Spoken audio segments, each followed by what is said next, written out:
My parents demanded me to publicly thank my brother for teaching me responsibility during my MBA speech, even though he got me fired twice, and now my dean is asking if I fabricated my resume. I'm graduating with an MBA from Stanford, and it's supposed to be a proud moment, right? Except my family is making me thank my brother, Jacob, in my graduation speech for teaching me responsibility, despite the fact that he got me fired from 2 jobs during my time here. He's a walking disaster who's done nothing but hinder my progress. To make matters worse, now my dean is asking me if I've fabricated my resume, because Jacob's interference has made it seem like I haven't had the career experience I've claimed. How do I navigate this situation? I feel like my life is falling apart because of him and my parents' blind loyalty to him. I'm exhausted. I'm Isla Hargrove, and if you've read the title, you've probably already guessed that my family dynamics are a bit complicated. Growing up in Oakland, I learned early on that the rules didn't apply to my older brother, Jacob. He was the charming one, the one who could talk his way out of anything, and my parents ate it up. Meanwhile, I was the one who worked hard, stayed out of trouble, and did everything right. But that was never enough for them. Jacob could do no wrong, and I was the one who was always expected to clean up after his mistakes. It should have been simple. I should have been able to just graduate, give my speech, and move on with my life. But here I was, standing on the precipice of what was supposed to be a monumental achievement, and instead, I felt like I was drowning. The ceremony was looming, and my parents kept pushing. They had been so proud of me when I got into Stanford, and now they were just as determined that my speech would acknowledge how much Jacob had helped me. It wasn't just an idea they casually mentioned, it was a demand. They wanted me to publicly thank him for teaching me responsibility, as if that was something he had done for me. Let me tell you about Jacob. Jacob is the kind of person who could get away with murder in the eyes of our parents. He always had a way of making everyone believe he was the good guy, even when the reality was that he was a selfish, manipulative mess. Growing up, it didn't take long for me to realize that he was the star of the family, and I was just the one who played the supporting role. He could screw up left and right, but somehow, he was always forgiven. I, on the other hand, couldn't afford to make a mistake. I had to be perfect, and it never felt like enough. All I ever wanted was for my parents to see me the way I saw myself, hardworking, determined, and deserving of their praise. But no. Jacob always overshadowed me. It all started with my first job during my MBA program. I was working at a small tech startup in Palo Alto, just trying to make ends meet and gain experience in the field. Things were going well at first. I was getting positive feedback from my boss, Carla, who was tough but fair. But then Jacob decided to pay me a visit one afternoon. Jacob showed up unannounced at the office, walking in like he owned the place. He was fresh off some high-powered networking event, already tipsy from drinking, and just couldn't stay away from the spotlight. Carla was in the middle of a meeting when he barged in. He didn't even introduce himself. Instead, he made himself at home in the corner of my office, talking loudly about his latest venture in the tech world. I could feel Carla's discomfort, but I figured she'd be fine with it. He was, after all, charming and charismatic. That is, until he decided to pull the rug out from under me. Without warning, he started complaining to Carla that I wasn't pulling my weight. He said I was too focused on my studies and not enough on building relationships and networking, something he had made a career out of. I had no idea what he was doing, but I had a sinking feeling that he was sabotaging me. The next week, I got called into Carla's office, and she told me that, unfortunately, they were going to let me go. I think you've got a lot of potential, Isla, but right now it's just not the right fit. I need someone who can really connect with the team, someone who isn't as overwhelmed with academics, she said. I was stunned.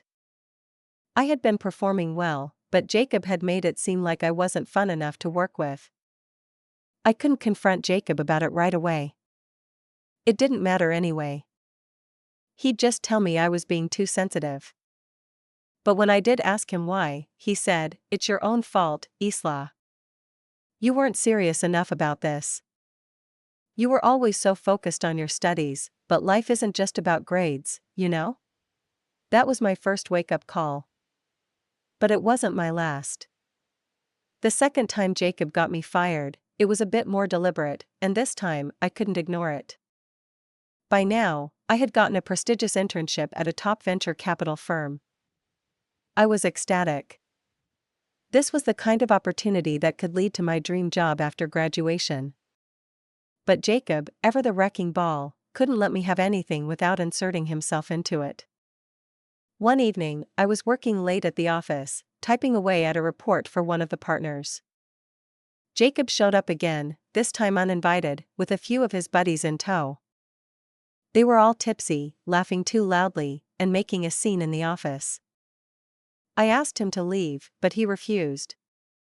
He started complaining about how I was so uptight and that I needed to loosen up if I wanted to succeed in business. It was embarrassing. The next day, I found out that Jacob had gone to one of the senior partners and made an offhand remark about how I was so serious all the time and didn't know how to network or build relationships. That was all it took.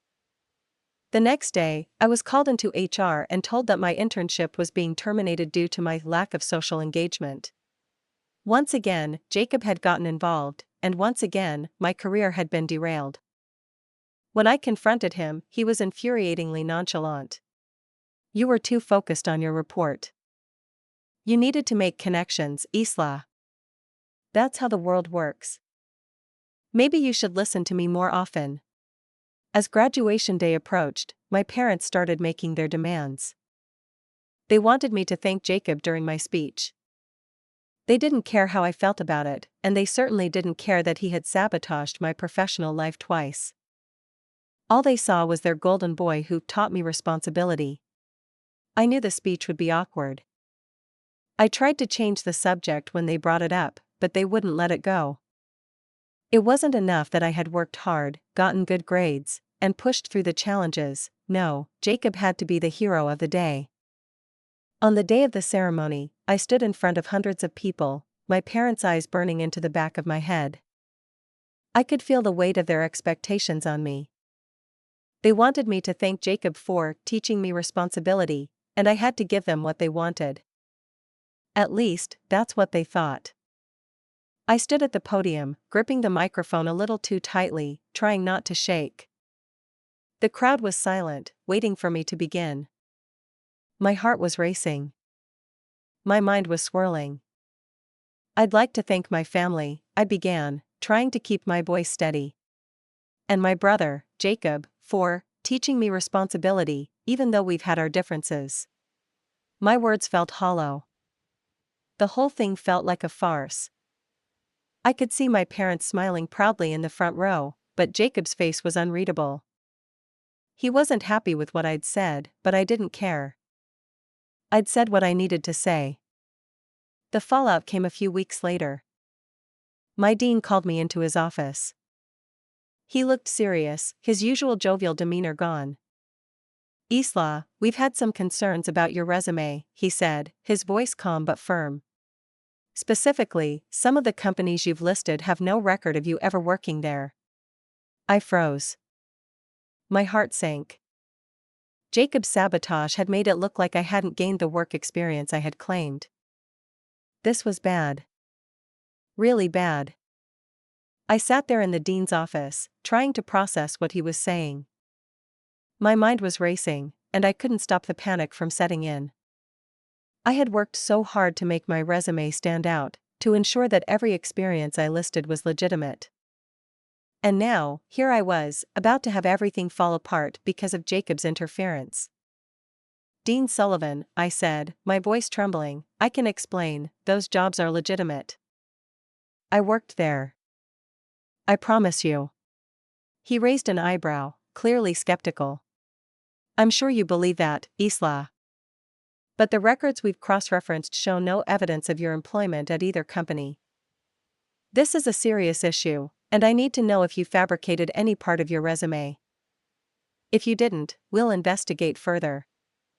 But if these companies have no record of you working there, we may have a problem. I wanted to scream. How could this be happening? Everything I had worked for, everything I had fought to achieve, was now being questioned because of Jacob. I tried to keep my composure, but it wasn't easy. My mind flashed back to the moments when Jacob had sabotaged me, when he'd manipulated situations to make me look bad. I didn't fabricate anything, Dean Sullivan, I said, forcing the words out. Jacob, my brother, he's the reason those jobs ended. I got fired because of him. The first time, he convinced my boss that I wasn't pulling my weight. The second time, he showed up drunk and caused a scene, which led to me being let go. If you check my references, you'll see that they're all real. Those companies just don't have a record of me anymore because of what happened. But it wasn't my fault. Dean Sullivan's face softened slightly, but he still looked concerned. I understand that this is a difficult situation for you, Isla, but we have to take this seriously. The integrity of your resume is at stake here. We'll need to do some further digging. If what you're saying is true, we can certainly look into it. But if we find any discrepancies, it could have serious consequences for your graduation and your future prospects. I nodded, my throat tight. The weight of what he was saying sank in. This wasn't just about a few references, this was about my entire future. It was about my credibility, my ability to move forward with a career that I had worked so hard to build. I had always been the one to play by the rules, and now I was paying the price for my brother's recklessness. As I left Dean Sullivan's office, I felt a deep sense of dread wash over me. How could I fix this? What could I do to prove that I wasn't the one responsible for the mess Jacob had made of my life? I spent the next few days on edge, unable to focus on anything other than the looming threat that hung over me. I tried to gather my thoughts, but every time I closed my eyes, I saw Jacob's smug face. I saw him waltzing through life with no consequences, while I was stuck cleaning up the mess he had created. The tension with my parents was getting worse. They were still so proud of Jacob, convinced that his help was the reason I had made it this far. They didn't understand the depth of the damage he had caused, nor did they care to. It was easier for them to turn a blind eye and blame me for not appreciating all the lessons he had supposedly taught me. One night, as I sat in the kitchen, scrolling through job listings in a desperate attempt to find something, my mother walked in. She smiled brightly, her face filled with that all-too-familiar pride that always made me feel like I was falling short. Isla, sweetheart, we've been talking, and we think it's time you made peace with Jacob, she said, her voice light and breezy. You really should thank him in your speech. He's been a huge influence on your life, and he's the one who's taught you responsibility. Don't you think it's time you publicly acknowledged that? My blood ran cold. I couldn't believe what I was hearing. How could she not see what had happened? How could she still think that Jacob had done anything positive for me? Mom, you don't understand, I said, my voice tight. Jacob didn't help me. He ruined everything. He got me fired from 2 jobs. He's the reason I'm in this mess right now. He didn't teach me responsibility. He taught me how to cover for his mistakes and pick up the pieces when everything falls apart. He's the one who doesn't take responsibility for anything. Her smile faltered for a moment, but she quickly regained her composure. Isla, you're being dramatic. Jacob loves you, and he's only trying to help. He's always looking out for you. You can't be so hard on him. Maybe if you took a step back and really thought about everything he's done for you, you'd see it differently. I felt like I was suffocating. I couldn't believe my mother was still defending Jacob after everything that had happened. She had no idea how much he had hurt me, how much his actions had set me back. But no matter what I said, it didn't seem to make a difference. They were too invested in their image of him, in the idea that he was the golden child who could do no wrong. I tried to calm myself down, to take a deep breath and not let the frustration overwhelm me. But it was impossible. Everything was falling apart, and it felt like no one was on my side. The days that followed were a blur. I had meetings with HR and the companies I had worked for, trying to convince them that I hadn't fabricated anything. It was exhausting. Every conversation felt like a battle, and I was constantly fighting to prove my worth. But the more I tried to explain myself, the more I felt like I was losing. The weight of everything was crushing me. Meanwhile, Jacob kept popping up, always acting as though everything was fine. He never once apologized for what he had done, never acknowledged the damage he had caused. Every time I saw him, it was like he was living in a different reality, one where nothing he did had any consequences. It made my blood boil. At the same time, I couldn't escape the pressure from my parents. Every day, they reminded me that I needed to thank Jacob, that I needed to move on and put the past behind me. They didn't care how much pain he had caused me. They didn't care how much I had suffered because of him. They just wanted to maintain their picture-perfect family image. It wasn't just the graduation speech anymore. It was everything. My family was asking me to pretend like none of this had ever happened, to act like Jacob's behavior didn't have real consequences. They wanted me to swallow my anger, to silence my voice, and to publicly thank him for teaching me lessons that he hadn't actually taught me at all. It was too much. By now, I had reached a breaking point. The constant stress was eating away at me. I couldn't keep pretending like everything was fine. I couldn't keep pretending that Jacob was a good brother or that my parents' expectations of me were reasonable. The truth was, I was tired of fighting, tired of being misunderstood, and tired of trying to make everything work for the sake of everyone else. But I wasn't ready to give up. Not yet. I had fought too hard to get where I was, and no matter how much Jacob or my parents tried to tear me down, I wasn't going to let them define my future. I just needed a plan. I needed to find a way to make everything right again, before it was too late. The day after my conversation with my mother, I made a decision. I would no longer let Jacob walk over me, and I would no longer let my parents' distorted version of events shape my life. It wasn't going to be easy, but I was done pretending.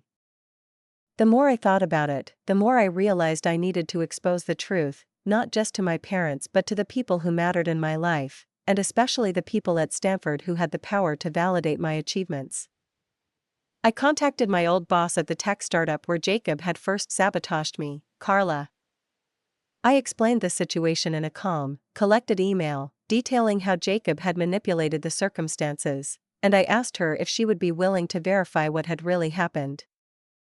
Carla was taken aback at first, but after I explained everything in full, she agreed to help me. She knew me well enough to know I had never been a slacker, and she even said she would be willing to write a statement for me, confirming that my firing had not been due to lack of effort but rather Jacob's interference. Next, I reached out to a few colleagues from the venture capital firm where Jacob had sabotaged me. I knew this would be trickier because they didn't owe me anything, but I figured it was worth a shot. Surprisingly, one of the junior analysts, Kelly, responded positively. She had been there the night Jacob made a scene. She admitted that Jacob had embarrassed me in front of the team and was the main reason I was let go. She said she would back me up if it came down to it. With these statements in hand, I felt a weight lift off my shoulders. I wasn't alone anymore. I had evidence, I had the truth, and I wasn't going to let anyone twist it. The next step was confronting my parents. I knew it wouldn't be easy, but I couldn't let them continue to live in their fantasy world where Jacob could do no wrong. That night, I invited them over for dinner at my apartment, hoping the more intimate setting would allow for a real conversation. As we sat down to eat, I could feel the tension in the air. They both looked at me expectantly, like they were waiting for me to apologize for being difficult and thank Jacob the way they'd always wanted me to. "Isla, sweetheart," my mom said, her voice gentle, "we've been thinking about the speech. You really should put more emphasis on Jacob. He's the reason you're here today." I took a deep breath, setting my fork down. I couldn't put this off anymore. Mom, Dad, I need to tell you both something, I said, my voice steady but firm. I haven't been honest with you. I've been afraid to tell you the truth, but it's time you knew how much Jacob has hurt me. Their expressions shifted. My father's brow furrowed, and my mother's smile faltered. You see, I continued, Jacob didn't help me through this. He didn't teach me responsibility. In fact, he's the reason I got fired twice during my time at Stanford. He sabotaged me. The first time was when he went to my boss at the startup and lied about my work ethic, which led to my firing. The second time, he showed up drunk at the venture capital firm and caused a scene, which got me fired again. He manipulated both situations, and I've been dealing with the fallout ever since. My parents were silent, shock written on their faces. I could feel their disbelief, but I didn't stop. I've been trying to keep the peace, to make everyone happy, but I'm done. I've spent my entire life trying to live up to Jacob's image, trying to make you proud of me. But Jacob's actions have hurt me more than you know. And yet, you still want me to publicly thank him for teaching me responsibility? How is that fair? My mom's lips parted, but no words came out. My dad, on the other hand, looked like he was about to say something, but I raised my hand, stopping him. I've already contacted Carla from the startup and Kelly from the VC firm, I said, my voice quiet but resolute. They're both willing to vouch for me, to confirm what really happened. I don't need you to protect Jacob anymore. I don't need anyone to keep pretending that he's some kind of hero. The room was silent for what felt like an eternity. My parents were processing the weight of what I had just told them. Finally, my dad spoke, his voice hoarse. Isla. I had no idea. I thought he was just helping you. We've always been so proud of him, and we just assumed, but you're right. I never saw what was really going on. I didn't know it was this bad. My mom was crying now, her face a mixture of guilt and confusion. I'm so sorry, Isla. I didn't see it. I didn't know. I thought I was doing the right thing. I nodded, feeling a mixture of relief and sadness. This wasn't the outcome I had hoped for, but it was better than staying silent and letting them continue to live in a lie. The next day, I took the documents from Carla and Kelly to the dean. When I walked into his office, I could see the concern in his eyes before I even spoke. I've got the proof, I said, sitting down across from him. I didn't fabricate anything. I can prove that Jacob's interference caused my job losses, and it wasn't my fault. I've got statements from both Carla and Kelly, and they're willing to testify to the truth of what happened. Dean Sullivan took the documents, flipping through them carefully. His expression softened as he read the letters of support. Thank you for bringing this to me, Isla. I can see now that you've been dealing with a lot more than I realized. We'll look into this further and make sure your records are corrected. You shouldn't have to deal with the consequences of someone else's actions. I left his office feeling like a huge burden had been lifted from my shoulders. The truth was out, and there was no way anyone could question my integrity now. The final piece of the puzzle came when I received an email from the job I had been eyeing in San Francisco. The hiring manager had reviewed my corrected resume and the supporting documents, and they were impressed by my qualifications. They offered me a position, one that was even better than the internships I had previously been fired from. It felt like a sweet victory, a sign that things were finally falling into place. The graduation ceremony came and went, and I didn't have to say the words my parents had wanted. I gave a speech about my journey, the hard work it took to get where I was, and the people who truly helped me along the way, people who believed in me and supported me when it mattered most. I didn't mention Jacob by name, and for the first time in my life, I felt like I was finally in control of my own story. In the weeks that followed, my parents apologized. They saw the truth of what had happened, and though it didn't completely erase the hurt, it was a start. Jacob, however, didn't apologize. He acted like nothing had changed, like everything was still fine. But I didn't care anymore. I had taken back my power, and that was enough for me. I didn't need revenge, I realized. What I needed was the ability to live my life on my own terms, free from the shadow of Jacob's manipulation and my parents' misguided loyalty. And in the end, that's exactly what I got.